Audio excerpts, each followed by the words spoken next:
Hello there, this is exercise 3B.3. Now that implies there's been a couple others. Certainly the last one, 3B.2, I remember being about time and order. It was a topic which I generally teach in year 12. And we consider how long it takes to carry out an algorithm based on how many terms there are required within the algorithm. Obviously, you have more terms, it takes usually a bit longer to do it. And this graphic here, which talks about these different, what are called orders, using what's called the big O notation, it highlights the variety of different versions of it, and depending on what type of algorithm you have, determines whether or not, for instance, if I double the number of terms, does it double the time, or is there something else going on? And that's what we are looking at today, with a lot more complexity added and thrown in for the fact that this is an A-level further maths topics, I suppose. So let's have a look. Now, first of all, for this OCR topic, we need to be able to express time, or runtime as it calls it, as a function of n. That's the idea that the more terms in a algorithm, the more time it usually takes. So that seems it can be a function. We will need to be able to work out for a particular function, for a particular algorithm rather, what is the best case scenario, what's the worst case scenario in terms of times, and what on average tends to happen. We'll look properly at this big O notation, which I've mentioned just now, and this is an example of it. This is actually in the formula book for A-level further maths, and you're meant to understand what all that means. So let's have a look at that in due course. So anyway, here's a question. I've got polynomial 4x cubed plus 5x squared plus 6x minus 7, and it basically wants me, if I put 23 into it, how many additions will I end up doing, how many multiplications I'm going to end up doing. So I can do that, part one. So 4x cubed, well obviously for 4x cubed I'll do 4 times the 23, because it told me 23 was going in, times by 23, times by another 23. What else is I've got a plus 5x squared, so 5 times the 23 times the 23, plus 6 times the 23, and minus a 7. Now, a minus is really just an add. I suppose on the same lines here, divide would still be a times. We haven't got any of those here. So when I do this, what have I ended up with? I've ended up with 1, 2, 3. And it's interesting, isn't it? 4x cubed only required 3 multiplications. And you'd kind of think that the number at the front would make it 4, but it doesn't. These are only 3 multiplications. 4, 5, there's 6 multiplications. So 6 multiplications, and how many adds? Well, there's 1 add there, there's another add, and the takeaway 7. So I reckon there's 3 adds. Okay, part 2, what does part 2 say? If each multiplication takes m seconds, okay, and each addition takes a seconds, okay, what is the maximum runtime for evaluating a polynomial of degree n? All right, first of all, I need to say what a polynomial of degree n would look like. It would say, let's put an a at the front, a n x to the n. That makes sense. Plus a with a slightly smaller subscript, basically a different value in front of it, times by x to the n minus 1. And you'd keep going down, down, down, down, down. Eventually you'd get to the x squared term, I suppose. And I want to call that a 2x squared. You'd have a linear term, which I'm going to call a1x. And there's a number at the end, which I'll call a0. Now, if that was the case, how many multiplications am I doing? And I'm noticing here, I'm pleased they made me do this example, otherwise I might have made a mistake, but it said this 4x cubed, and that ended up giving me 3 multiplications.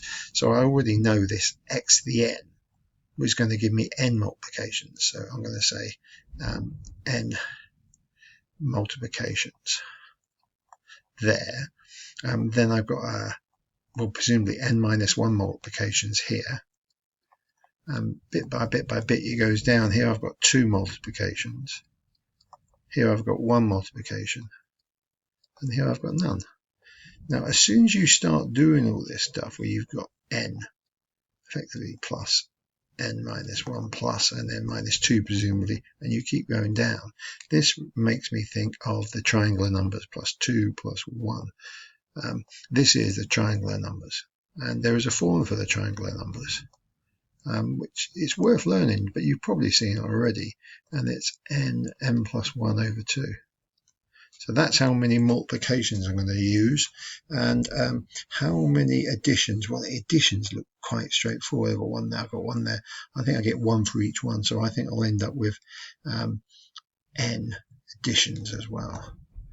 And so I'm going to write. So they've given me a thing here that says take m seconds. So the time required to do this thing would be the m times by this n plus 1 over 2 plus the a, whatever these numbers are, times by n. That would be the time required to do it.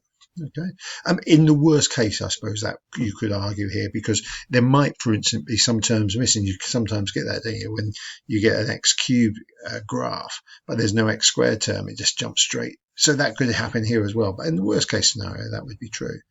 And my part 3 says, what is the order of the algorithm? Now look, you've got to look for the highest power of n in this. I'm times by n, that doesn't really matter. I'm adding this stuff on, even that doesn't matter. What really matters is I've got in the middle of this an n times n. My highest power is n squared. So this is what we would describe as of quadratic order. And because it's of quadratic order, we could even write that as O n squared using the big O notation.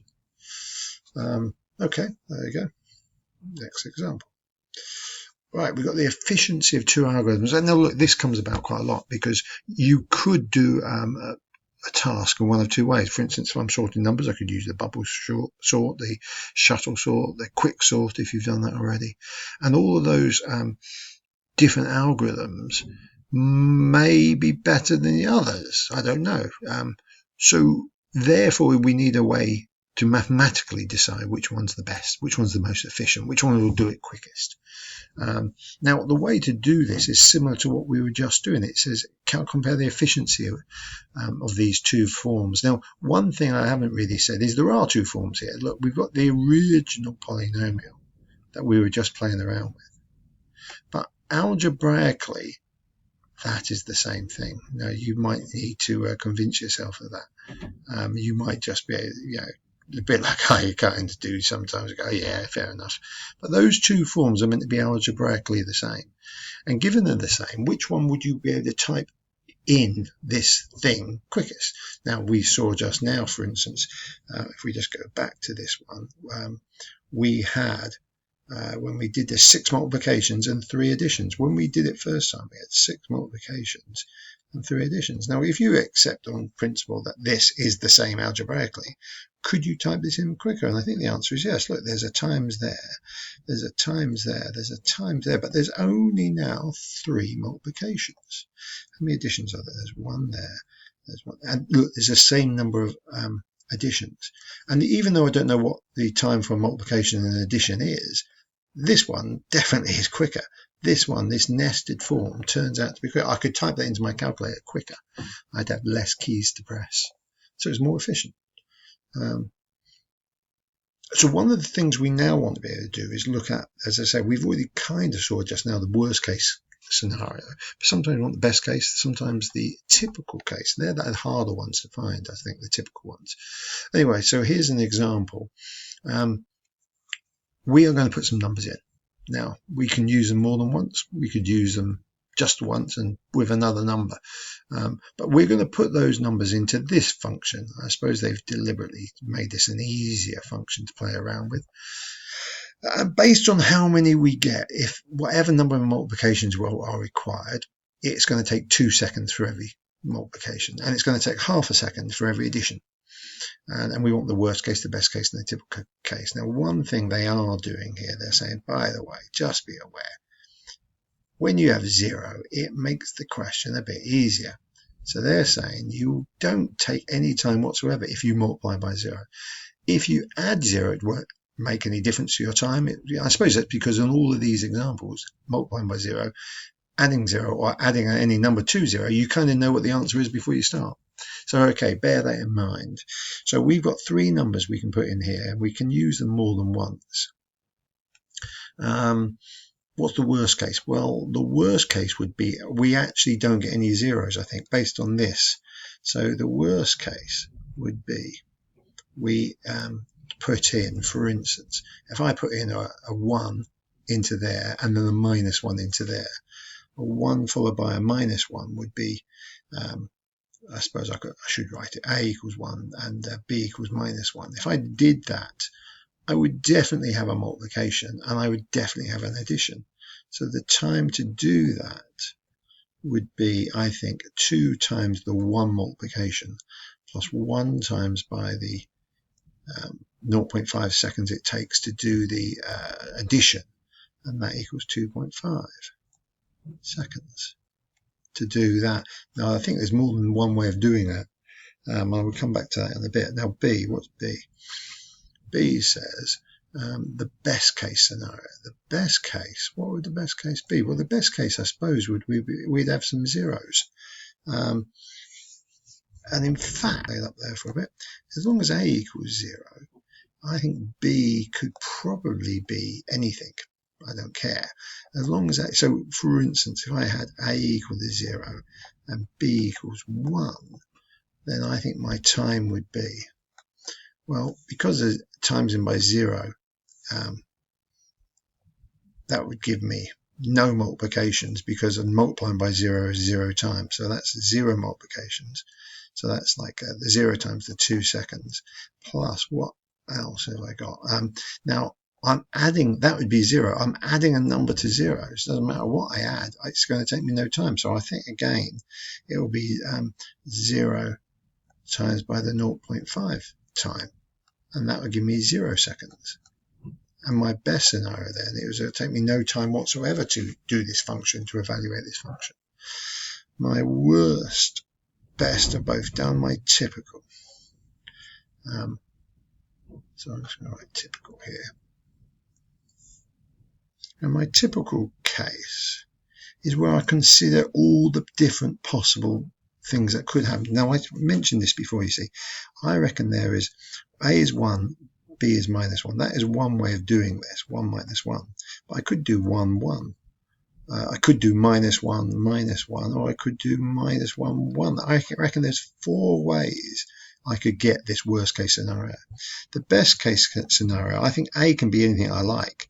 So 0 followed by 0 could be, well, 0 followed by 1 or 0 followed by -1. All 3 of those ways would give me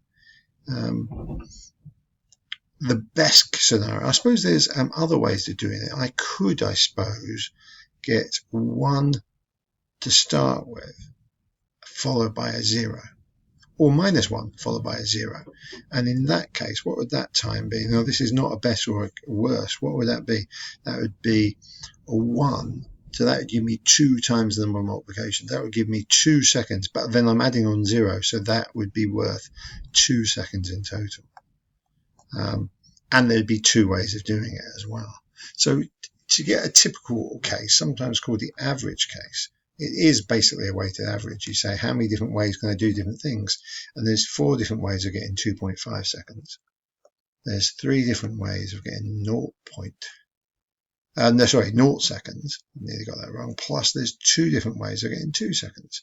How many different ways in total? I've got 2, 5, 9 divided by 9. So that's 4, that's 10, that's 14 divided by 9, which I think is it's just over 1.56 seconds. It's 5 nines. So that is one way to consider the efficiency of a particular algorithm. Now, the very definite difference between year 12 and year 13 in this respect is the use of this big O notation. And the big O is this, basically, they draw an O meaning order. And there are certain orders that you're meant to know. We saw a few of these in year 12. We saw quadratic order. And I just wanted to put this into some kind of context to understand what they all mean. So order 1 means the time is constant. There's no difference. It doesn't matter what n is. It's the same every time.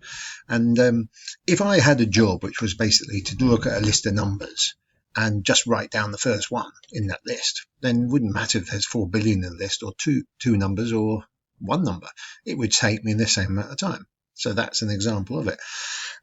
Log n, the time grows logarithmically. The problem size is reduced by constant factor each step. So for instance, if I had to find a number within a list of numbers, and I basically repeatedly halve the list until so basically I might say, for instance, is the number bigger than 50?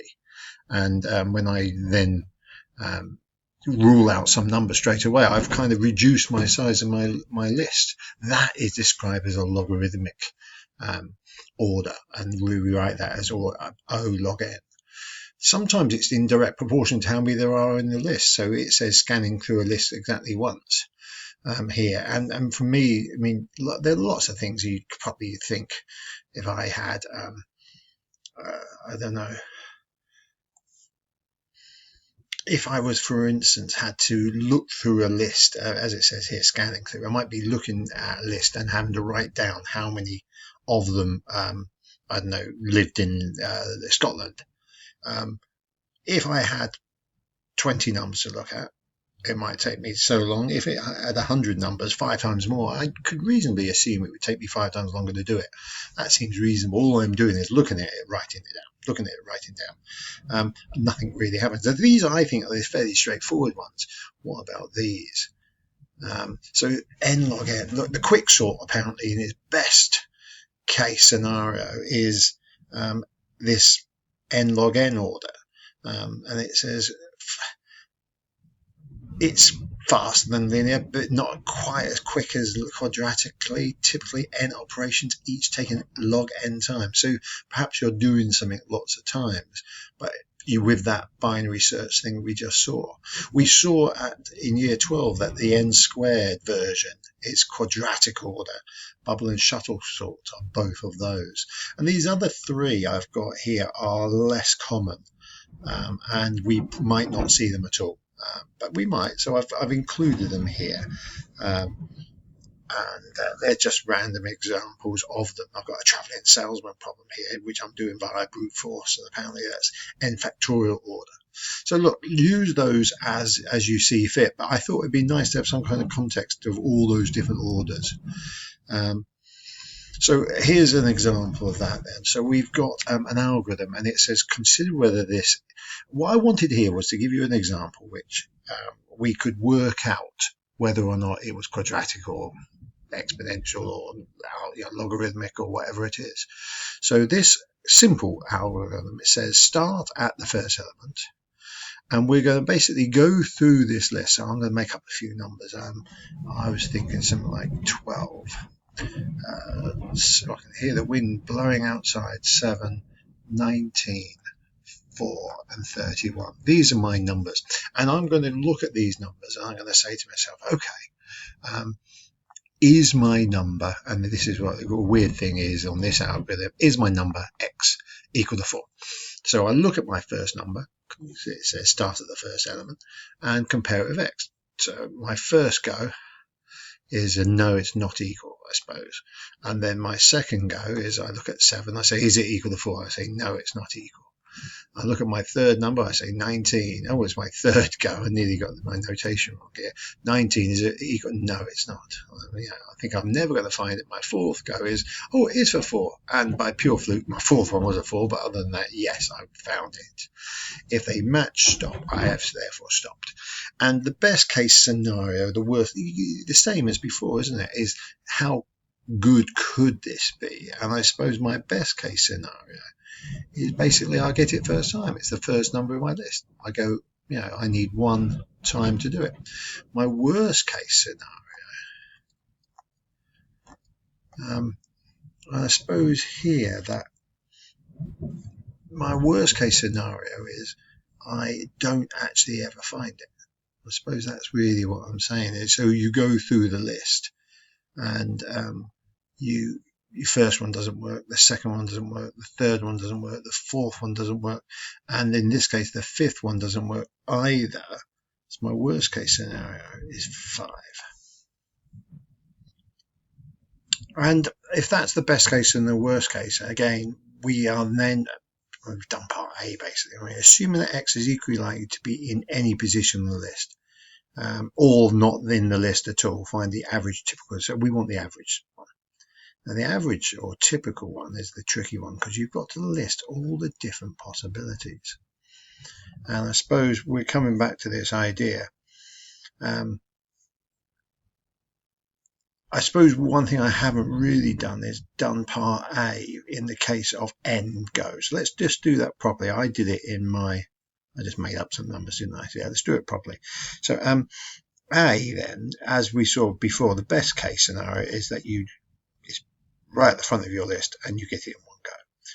B, yeah, so B would be where we have on the list of remember, there's n items on this. So when I had 5 numbers, the worst case scenario was 5. So I think for B, it would be I end up doing it in n goes as my worst case scenario. I just realized that's in the wrong place. N is my best case and my worst case. Right, and so let's now just say to myself, what if I want the average or typical case? And the average or typical case then is basically I'm going to I need to consider what could happen. Now I could get it, I have one go and I get it first time. You know, what's the chance of me getting it? I could get, it could come up for straight away, and that would have taken one way of doing it. I could, what's the chance of me not getting it first time and then getting it second time? So it's a no, then it's a yes, I suppose, in order to do this. And that would take 2 goes. What's the chance of my number being in the 3rd slot? Well, again, it's a no, and then it's a yes. And when you're doing this, you quickly realize for all the different n ways of doing it, for the nth one, for instance, there'd be n ways, n things I'd have to check. And I suppose even if I got that was that it was in the right place, it was in the right place, it was in, there could be the case that they're all n's, i.e. it's n, and it all goes up to n. This one is assumed eventually I get it, but I could also get it and it's not. So I think there's actually an n as well. So we might need to think about that. So anyway, the number of ways of doing it is 1 plus 2 plus 3 plus ... It goes up to n plus another n. This is a slightly weird thing. So what do I get? I get, well, I've already seen these are the triangular numbers, so I know that's n plus 1. That's maybe an n plus 1 over 2 plus that n. And I've got to divide by the total number of things that could happen, total number of cases. So I think that is going to be divided by n plus 1. You've got all these up to n plus this additional one here. So we're not counting them up now. We're just sort of seeing how many there are of them. So that's the over the n plus 1. Now, if I just put that over, so that's n plus 1 plus 2n. I'm just putting it all over 2 on the top. Oh, I might as well just put that 2 straight down to the bottom. And what's that give me? And I suppose here I'm looking at this thinking this is n squared plus n plus 2n. That's n squared plus 3n over 2 lots of n plus 1. And what does that equal? That would be n lots of n plus 3 over 2 lots of n plus 1. Now that looks quite complicated, and this is the problem of doing the average typical case. I can't know if you can hear the wind here. It's really blowing, it's very stormy outside. But either way, you see, if n tends to infinity, if n's a big number, this would tend, effectively the n plus 3 and the n plus 1 would almost be identical, and then you'd end up with a n over 2 number of times the average typical runtime would take. And that would be roughly, basically we're saying for 5 you'd roughly get 2.5 goes each one. It's roughly in the middle, which is probably what you'd expect. Okay, look, very nearly finished this. So this is the infamous statement in the specification, and it's in the form book as well. It basically says that the order of 1 is contained within the order of log n, contained within the order of n, etc., etc., etc., going across. Now, what you must learn is that the fastest ones basically are on the left-hand side. They're the ones that it doesn't really matter what n is. You're going to do it quite quickly. But the slowest ones are these ones on the far right-hand side. So now a typical question I've seen recently is this one here, and it was basically, of these two, which one's the quickest? And this one turned out to be quicksort, and these ones were or bubble or shuttle. You basically, the question was, how do you know that the quicksort is going to be at least as good, but probably much better than the bubble sort?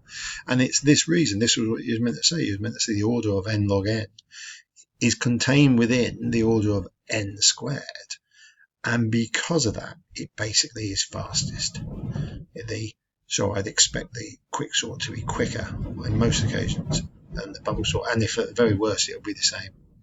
So there you go. That's the hierarchy goes from fastest to the slowest, and this is all based on exercise 3B. So it's something that you may well have looked at already. Most of these questions are now attainable to you, but we've got a few more to do still on bin packing. So there will be probably another one of this on bin packing as well. So all the best. Thank you very much.